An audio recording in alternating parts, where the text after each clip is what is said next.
તો સુરતના વાંકલ ગામે કપિરાજે આતંક મચાવ્યો છે કે જ્યાં સુરતના વાંકલ ગામમાં કપિરાજ હુમલાનો મામલો. કપિરાજે 17 લોકોને બચકા ભર્યા, જે 3 દિવસથી કપિરાજ જે છે બેકાબુ બન્યા છે. આજે બપોર બાદ વધુ 5 લોકોને બચકા ભરવાની ઘટના સામે આવી છે, જ્યાં બચકા ભરતા 108 બાદ સારવાર માટે ખસેડવામાં આવ્યા. વન વિભાગની ટીમ ગઈકાલે પાંજરા ગોઠવ્યા, જ્યાં વાનરને બેભાન કરવા જે ડાર્ક ગન લઈ વન વિભાગનું રેસ્ક્યુ કે જ્યાં કપિરાજે આખું વાંકલ ગામ બાનમાં લીધું.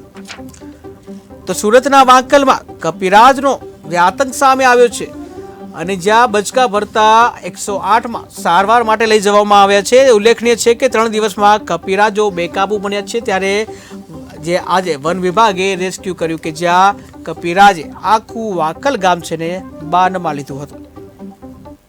અમારે ત્યાં વાંદરાએ કરડેલા ટોટલ 17 કેસ આવેલા છે છેલ્લા 4 દિવસમાં, જેમાં દરેક વ્યક્તિને અમે રેબિસના વેક્સિન માટેના ઇન્જેક્શન આપેલા છે, ધનુના ઇન્જેક્શન આપેલા છે, બેઝિક સારવાર બી આપેલી છે અને આ સાથે અમે દરેક પેશન્ટને સિવિલ હોસ્પિટલમાં રેબિસનું ઇમ્યુનોગ્લોબ્યુલિનનું ઇન્જેક્શન લેવા માટે બી મોકલેલા છે.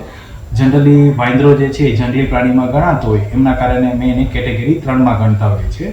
કેટેગરી 3માં જે આપણે રેબિસનું વેક્સિન લેવાનું, એમની સાથે રેબિસનું ઇમ્યુનોગ્લોબ્યુલિન લે તો વધારે હડકવા સામે રક્ષણ આપે અને આ રીતે અમે ટ્રીટમેન્ટ બધા પેશન્ટને આપીએ છીએ અને અમે આશા રાખીએ છીએ કે ગામના લોકો વગર કામના કશે બી અવર જવર કરે નહીં કે જેનાથી અનિચ્છનીય બીજા બનાવો ના બને. અને જો કોઈ વ્યક્તિને વાંદરો કરડે છે તો એમને તાત્કાલિક પ્રાથમિક આરોગ્ય કેન્દ્રમાં આવીને એમને હડકવાના ઇન્જેક્શન લેવા બી જરૂરી છે અને પ્રાથમિક સારવાર લેવી બી જરૂરી છે. અને જો કોઈ વ્યક્તિને વધારે ગંભીર હુમલો થયેલો હોય તો એવા વ્યક્તિએ હાયર સેન્ટર